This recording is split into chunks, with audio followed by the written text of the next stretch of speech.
이윤성 프로의 올림피아에 대한 가치관도 궁금합니다.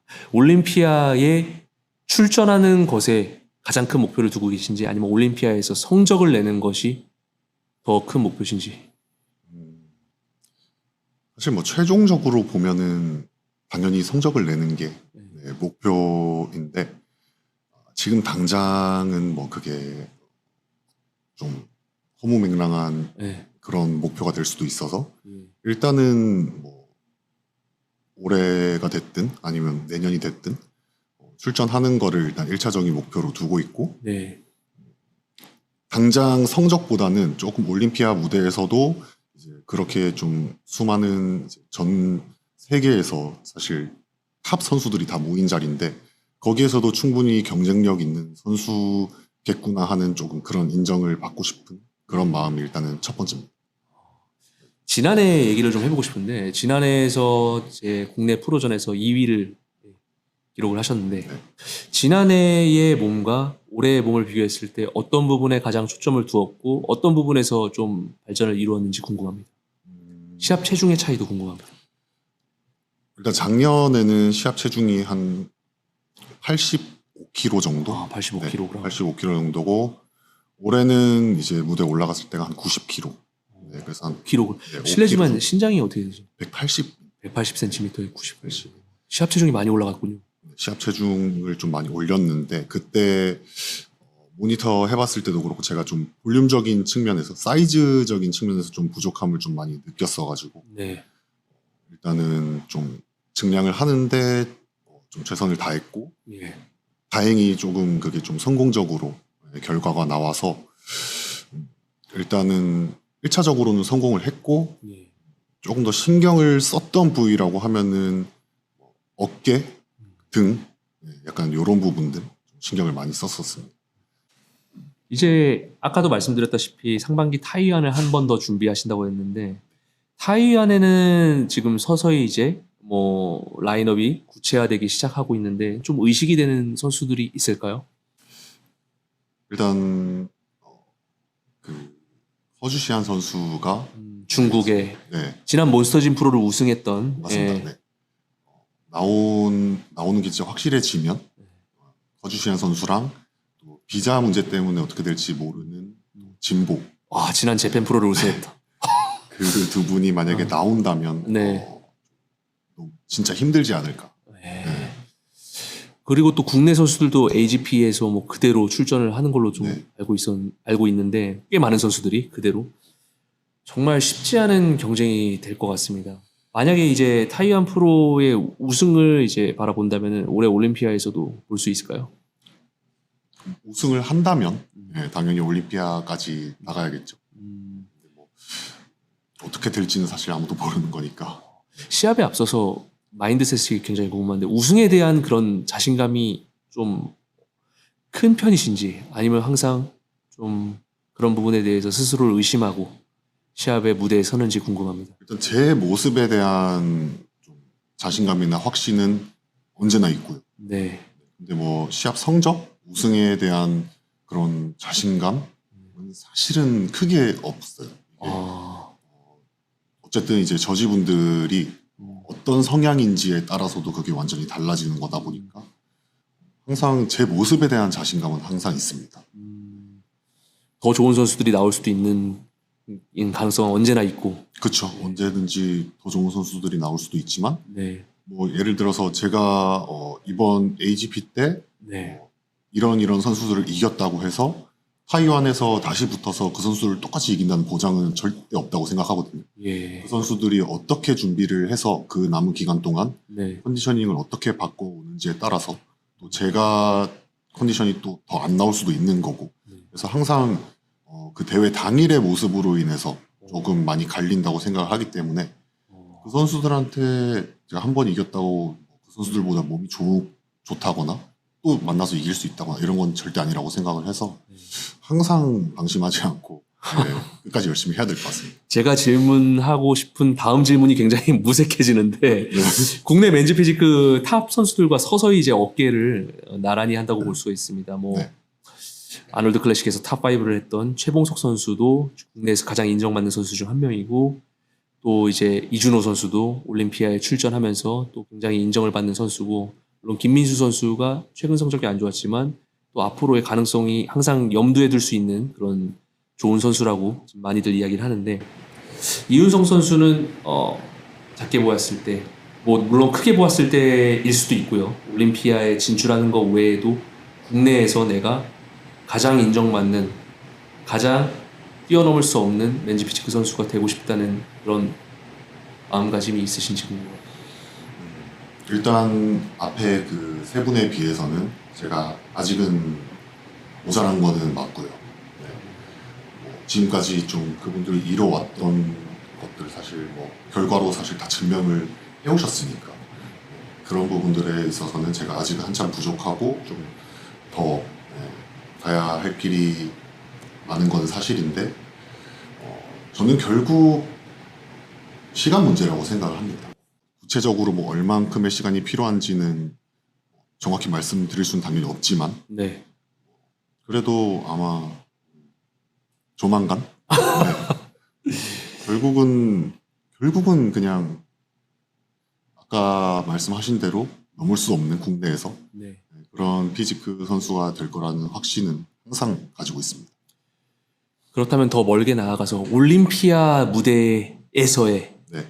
그런 현실적으로 봤을 때 내가 이 정도까지는 목표로 두고 선수 생활을 하겠다라는 목표가 있을까요? 목표니까요, 그냥. 그쵸. 목표니까. 올림피아는 정말 치열하죠. 네. 일단 퍼스트 콜. 와우. 퍼스트 콜. 네. 일단 첫 번째 목표. 네. 항상 좀 내가 저걸 과연 할 수 있을까? 이게 될까? 라고 생각했던 것들이 결국은 하나하나 되더라고요. 네, 지금까지. 그래서 마찬가지로 시간 문제라고 생각합니다. 네, 그래서 퍼스트 콜도 불가능한 얘기라고는 저는 항상 생각을 안 하거든요. 항상 불가능하다고 그게 되겠냐고 했던 것들도 결국 다 되게 만들었기 때문에 저 자신에 대한 좀 자신감과 좀 확신이 있으면 불가능한 건 아니라고 생각합니다. 피지크 선수분들한테 좀 공통적으로 제가 궁금한, 그 프로들이 생각하는 가치관 중에 가장 궁금한 게, 이 피지크란 종목에서 타고남이 얼만큼의 비율을 차지하는지 이윤성 선수가 생각하기에. 타고남 사실 근데 뭐 피지크 종목뿐만이 아니라 다른 종목도 타고남은 다 중요하다고 생각을 해요. 예. 솔직히 얘기해서 물론 어느 정도 수준까지는 뭐 타고난 게 부족해도 노력으로도 충분히 가능한데 네. 프로 이상의 레벨에서부터는 일단은 기본적으로 재능이 있는 선수들이 결국 더 높게 올라가는 게 현실적으로 그렇다고 저는 생각을 하거든요. 예. 그래서 기본적으로 좀 타고난 재능이 반, 그 이후에 뭐 약간 노력이라든지 운이라든지 예. 그런 것들 반, 결국 반반이라고 생각을 합니다. 피지크 종목이 대중적으로 좀 많이 알려지면서 일반적인 이제 대중분들과 운동을 좀 좋아하시는 분들도 피지크 종목에 대한 관심이 높아지고 실제로 시합 출전을 가장 많은 인원들이 출전하는 종목이 되어가고 있다고 생각합니다. 보디빌딩보다도 네. 피지크 종목에 한해서 출전자가 더 많은 것이 거의 지금 평균적인 추세인데, 이 피지크 종목에 내가 접근을 하기로 결정을 했으면은 이 보디빌딩하고 피지크를 동시에 뛰는 선수들도 꽤 많거든요. 네. 그런 부분들이 사실은 뭐 가능하다고 생각하시는지 궁금합니다. 이게 맞는 건지, 보디빌딩하고 피지크를 같이 뛰면서 계속 시합을 출전하시는 분들도 꽤 많이 보이거든요. 근데 그래서 요즘에 또 말이 나오는 게 피지크 선수들 사이즈가 네. 너무 커지다 보니까 예. 그냥 반바지 입은 보디빌더 아니냐. 그래서 또 이제 내년부터 체중제한이 생겨버리잖아요. 예, 프로들. 예. 네, 프로 선수들에 한해서 저는 뭐 같이 뛸 수는 있는데 네. 근데 뭐 프로 선수들 중에서 사실 같이 뛰는 뭐 보디빌딩이랑 피지크를 같이 뛰는 선수는 없잖아요. 그렇죠. 아마추어 레벨에서 많이 보이죠. 네, 아마추어 레벨에서는 저는 가능하다고 생각을 하는데 그거는 뭐 자유니까. 네. 근데 이제 프로 레벨에서 만약에 보디빌딩 수준의 몸을 가지고 피지크를 나오면 절대 성적을 못 받고 피지크의 몸을 가지고 보디빌딩으로 가면 절대 성적을 못 받는. 그래서 프로 수준에서부터는 저는 두 개를 같이 묶는 게 아니라고 생각을 해요. 애초에. 프로 수준에서는 종목 간의 그런 규정들이나 이런 것들이 확실하게 세분화가 네. 예. 더 나아가서 궁금한 게 그렇다면은 이 피지크 종목을 하는 사람들에 있어서는 이 보디빌딩에 접근하는 운동 방식에도 좀 차이가 있을까요? 솔직히 운동 방법에는 크게 차이는 없다고 생각합니다. 예컨대 이제 옹 선수께서는 보갑을 좀 많이 써서 코어가 두터워질 수 있는 운동은 기피해야 된다는 언급을 하신 적도 있거든요. 혹시 이런 이윤성 선수만의 꼭 지키는 부분이 있을까요? 만약 내가 나는 이제 렌즈 피지크 프로기 때문에 이런 운동 방식은 좀 지향해야 된다. 이런 것들은 그럼 없다는 말씀이십니까? 저는 그런 건 전혀 없다고 생각합니다. 그냥 뭐 단지 뭐 굳이 차이가 있다면 예를 들어서 저를 예를 들면 팔이 너무 크다 약간 이런 얘기를 좀 많이 예. 듣는데 팔이 너무 커서 이제 좀 길쭉길쭉하고 좀 시원시원한 그런 쉐입이 조금 떨어지는 네. 좀 그런 날카로운 느낌이 떨어지는 그런 몸이 쉐입이 나왔을 경우에는 팔 운동을 좀 배제시키는 게 맞는 거고. 근데 만약에 보디빌딩 제가 보디빌딩 선수였으면 팔 운동을 그래도 계속했겠죠. 그렇죠. 그래서 그 정도 차이. 네.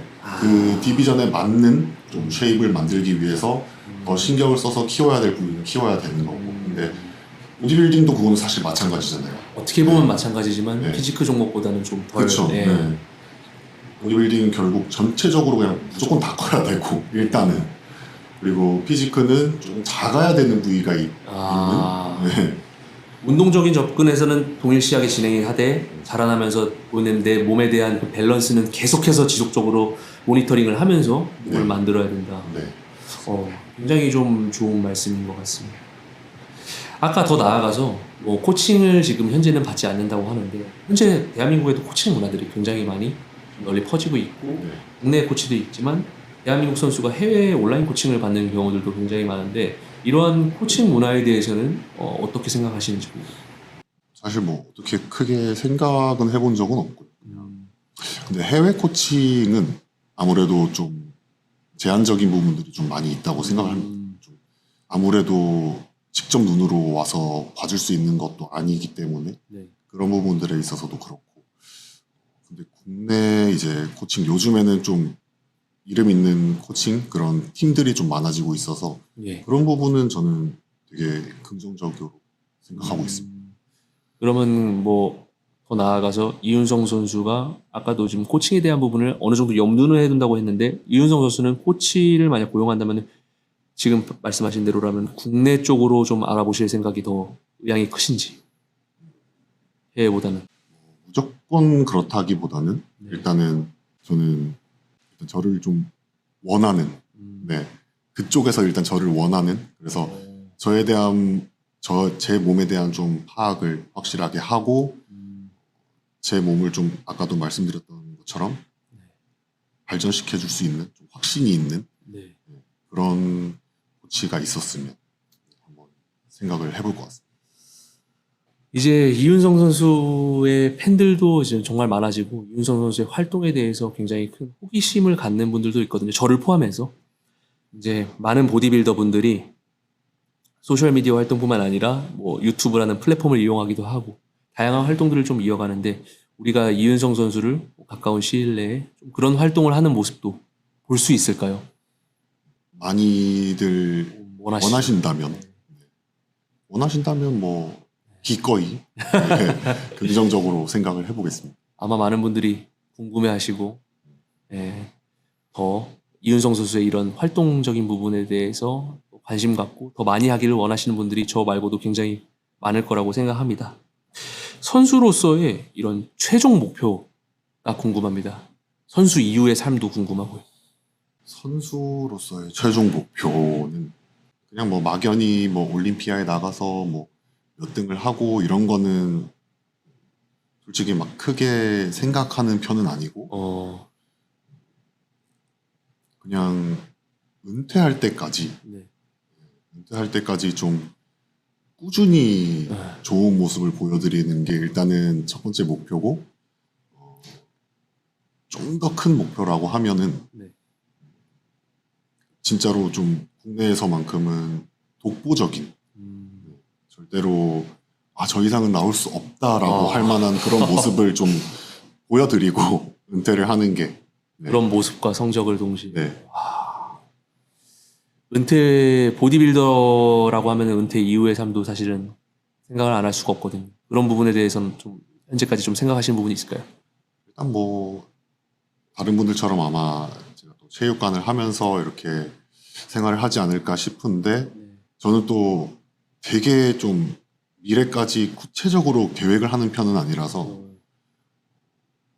이번 뭐 타이완 프로도 마찬가지로 그냥 하루 만에 그냥 결정하고 그냥 준비를 하기 시작한 거거든요. 원래는 애초에 원래는 계획이 없었어요. AGP만을 바라보고. 네, AGP만 하고 그냥 좀 쉬어야겠다 했는데 AGP 끝나고 이제 타이완 프로 이제 또 얘기가 출전해 달라는 출전해 보라는 그런 권유가 너무 많아서 그냥 오케이 그럼 출전해야지 이러고 그냥 출전을 하는 거거든요. 그런 것처럼 되게 구체적인 계획보다는 사실 뭐 사람이 또 살면서 어떻게 될지 아무도 모르는 거기 때문에 네. 좀 그냥 흘러가는 대로 하루하루 그냥 열심히 살다 보면 또 그런 계획이 또 잡히지 않을까 생각합니다. 타이완 프로 때는 AGP 때보다 코어 부분에 들어간 선명도가 더 나은 그런 모습을 좀 기대할 수 있을까요? 피드백을 받았던. 그렇게 하기 위해서 일단 네. 최선을 다하고 있지만 네. 또 말씀드린 대로 아무도 어떻게 될지 모르는 거기 때문에 할 수 있는 한번 최선을 다해보겠습니다. 오늘 이렇게 좀 대화를 해보면서 굉장히 무서운 분이라는 생각이 듭니다. 저는 개인적으로 예, 고요하지만 정말 무서운 분이라는 느낌을 많이 받았고 정말 강한 분이라는 좀 인상을 좀 받은 것 같습니다. 마지막으로 이 팟캐스트를 시청하고 계실 보디빌딩 팬분들과 이윤성 선수의 팬분들께도 한 말씀 부탁드립니다.